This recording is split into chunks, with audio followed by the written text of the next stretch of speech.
কাতারের রাজধানী দোহাতে হামলা চালিয়েছে ইসরায়েল। মঙ্গলবার ৯ সেপ্টেম্বর বিস্ফোরণে কেঁপে ওঠে দোহা।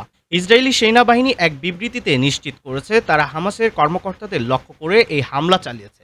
হামাসের এক সূত্র আল জাজিরাকে জানিয়েছে হামাসের আলোচক দলকে নিশানা করে এই হামলা চালানো হয়েছে। হামলা এমন সময় ঘটেছে যখন হামাসের প্রতিনিধিরা যুক্তরাষ্ট্রের সর্বশেষ যুদ্ধবিরতি প্রস্তাবের বিষয়ে আলোচনা করতে বৈঠক করেছিলেন।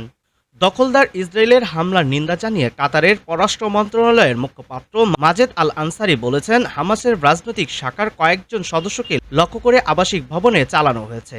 এ ধরনের অপরাধমূলক হামলা আন্তর্জাতিক আইন ও রীতিনীতির চরম লঙ্ঘন। এটি কাতারের নাগরিক এবং বাসিন্দাদের নিরাপত্তা ও সুরক্ষার জন্য গুরুতর হুমকি। তিনি আরও বলেন, ইসরায়েলের এই ধরনের বেপরোয়া আচরণ এবং আঞ্চলিক নিরাপত্তা নিয়ে তাদের ধারাবাহিক ছিনিমিনি খেলা কোনোভাবেই সহ্য করা হবে না। একই সঙ্গে কাতারের নিরাপত্তা ও সার্বভৌমত্বকে লক্ষ্য করে চালানো যেকোনো পদক্ষেপের বিরুদ্ধেও কাতার রুখে দাঁড়াবে। সর্বোচ্চ পর্যায়ে তদন্ত চলছে এবং বিস্তারিত তথ্য পাওয়া গেলে তা দ্রুত জানানো হবে। হামলায় হতাহতের সংখ্যা বা সম্পদের ক্ষয়ক্ষতির বিস্তারিত তথ্য এখনও পাওয়া যায়নি। আইডিএফ বলছে, ইসরায়েলের ওপর ৭ অক্টোবর হামলার মূল পরিকল্পনাকারী এবং এ হামলার জন্য দায়ী এমন বেশ কয়েকজন শীর্ষস্থানীয় নেতার ওপর বিমান হামলা চালানো হয়েছে। এসব নেতা বেশ কয়েক বছর ধরে সন্ত্রাসী কর্মকাণ্ডের সাথে জড়িত ছিলেন এবং ইসরায়েলের বিরুদ্ধে চলমান যুদ্ধের নেতৃত্ব দিয়ে আসছিলেন।